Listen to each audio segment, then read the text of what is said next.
All right, guys. Yeah, this isn't supposed to be a clickbaity title.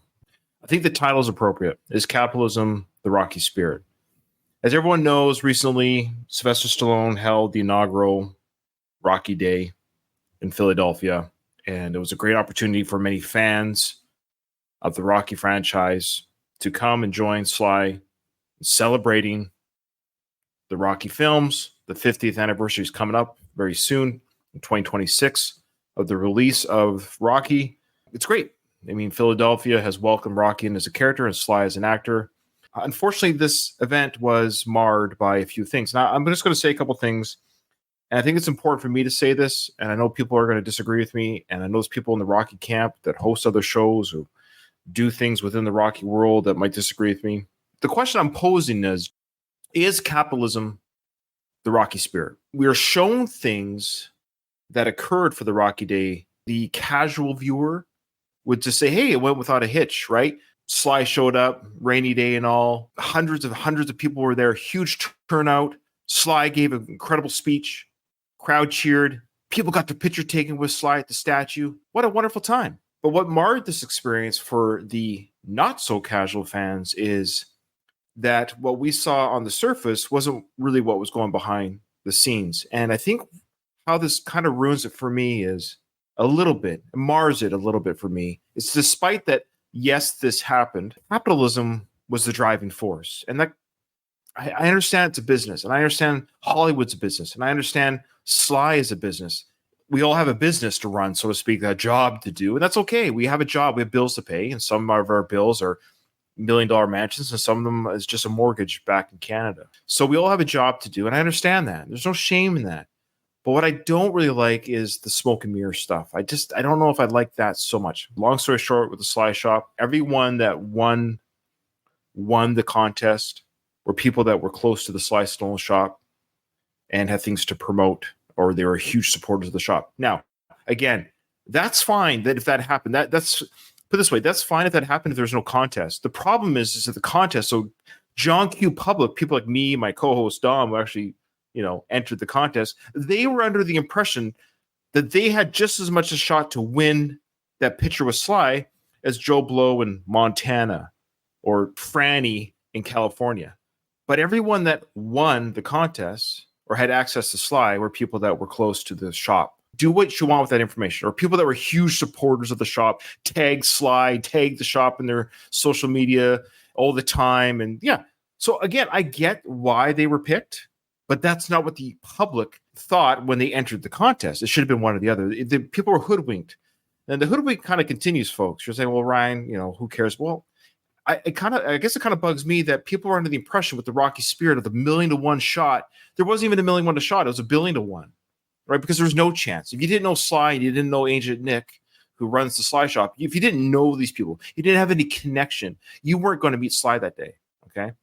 Now, you all probably have seen that video, that great little fun, oh, what a cute, fun, out of the blue video. The kid who comes up and he's such a huge Rocky fan that he knows the Rocky speech from Rocky Balboa. It's so adorable. And yeah, you know what? It worked because it's clickbait. I had numerous people send me the link, like, Ryan, you got to check this out. But I knew the moment I saw it was a plant. And I guess that kind of bugs me because instead of like a real fan of Rocky who was raised on the Rocky films and truly knew it, you knew that kid was an actor and you knew that he had memorized the lines for this performance. And yes, guys, it's a performance. Let's just show those who maybe didn't see this.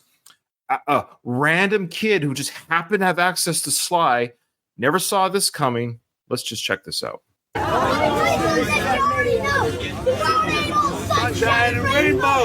It's a very mean and nasty place. And I don't care how tough you are. It will beat you to your knees. And keep you there permanently if you let it. Me, you, or nobody can end on his life. So first, did you notice the camera change? Okay, this wasn't some parent like, oh, my little Timmy gets to meet Sly and Rocky and perform this for him out of the blue. This is amazing. Sly is just meeting the general public, and my kid got to the front of the line and got to meet Sly. Okay, well, we have more than one camera filming this. That's clue number one. But it ain't about hard to hit. It's about hard How to you get hit? And keep moving forward. How much you get take? And keep moving forward. Third camera shot. And if you know what you want, come See, the kid keeps doing the lines because he's memorized this line. He's memorized the speech. And so part of him, even though Sly kind of gives him a hug and, you little rascal, you little kid, the kid keeps going because he's programmed by his parents to keep doing the speech. This is the performance. This is to get him noticed because people are going to Google, who is this kid? There's a reason why they want to Google this. There's a reason why the parents would want you to Google this. But you gotta be willing to take that hit. Not pointing fingers at people saying you ain't where you want to be. Because they him, or anybody. Cowards do that instead of you. You're firing now. See, it's too much too. Like he's yelling the lines. It's like, okay, like it's too performative. It's not natural. This isn't a real fan of the franchise. This is somebody performing to Sly and for the camera, which for me takes away from the Rocky spirit, from the true fans. What's up, Rocco? What's up, Rocco? Yeah, that's just a real life fan who was raised on the films at a young age saying, what's up, Rocco, and gives him a hug. This is planted, this is planned, this is expected. Okay.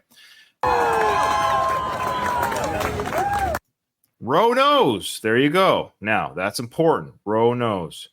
Well, Ro does know. Who else does Ro know? Well, he knows. Oh, look at this. Who else does he know? Just a few months ago, about a year ago, I should say, this happened. Ro happens to walk into another store in Florida. Just happen. Like this kid gets around. What a lucky kid. Cameras following him in. This is the Hollywood Hogan, Florida, whatever shop. Just, just a big Hulk Hogan fan just happens to be walking around in Florida, and they're just going to happen to walk into the shop for Hogan. What are the odds? Oh, just come on. Oh, the cameras are already on him? That's weird.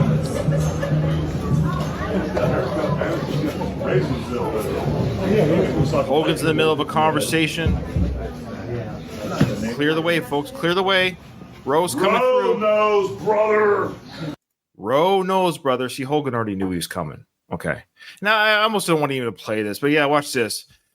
Another performative act here by this kid. Let me tell you something, brother. When you walk in this beat shop, I'm surprised that you still got the shirt on, Jack. Let me tell you something, Hulkster. The first time I met you, I was only 3 years old. All right. He does this whole thing and then tears off his shirt. You can watch it on his site. Now, you're like, Ryan, why are you taking the mick out of this situation? The reason why is because Sly does the same tactic. I guess I don't say embarrassing, but it's a little bit of embarrassing. Like, Sly, you don't need this.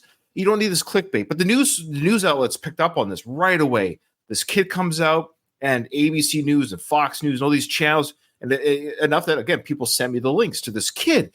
Isn't it so cute and adorable, the passion this kid has for Rocky? Well, no, it's acting. It's acting.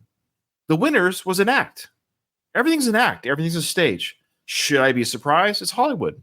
Life's a stage. Yeah, so I don't know. Does capitalism ruin the Rocky spirit, the Rocky Day a little bit? A little bit. A little bit.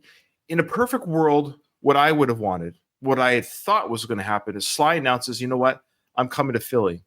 And there's people out there who have supported me for decades and decades and decades who don't have connections. The Charlies of the world from the Willy Wonka story. The Charlies. Who's going to get that golden ticket? Not the people connected to the chocolate factory, right? People that weren't connected to Willy Wonka. These are people that truly wanted to see Sly. And they entered the contest by I would assume, who knows how many. So what are the odds that all the winners were this tight-knit circle of a tight-knit circle of people that I even knew. 3 of the winners, I personally know who they are. How's that possible? How is it that I don't really know them? We follow each other on social media. So again, congratulations to the winners. I'm glad you got an opportunity to meet Sly for the first, second, or third time. Congratulations to Ro Knows Wrestling. That's his name on Instagram. And he's got a shop. You could buy his stuff. And he's actually has connections with Hogan. And guess who follows each other on Instagram? Agent Nick and the Sly Stallone shop. Follow Ro Knows. There's your connection, folks. It's all connected. It's all a stage. It's all an act. And it's capitalism. And it's fair. That's what capitalism is. It's fair. It's supply and demand. It's just unfortunate the public were led to believe this was all just a natural occurrence. The boy coming in was a natural occurrence. The draw was all fair and everyone had a chance to win. It's just not the case. Anyways, I love Rocky. And people ask me, Ryan, do you think Sly knows all this? What do you think?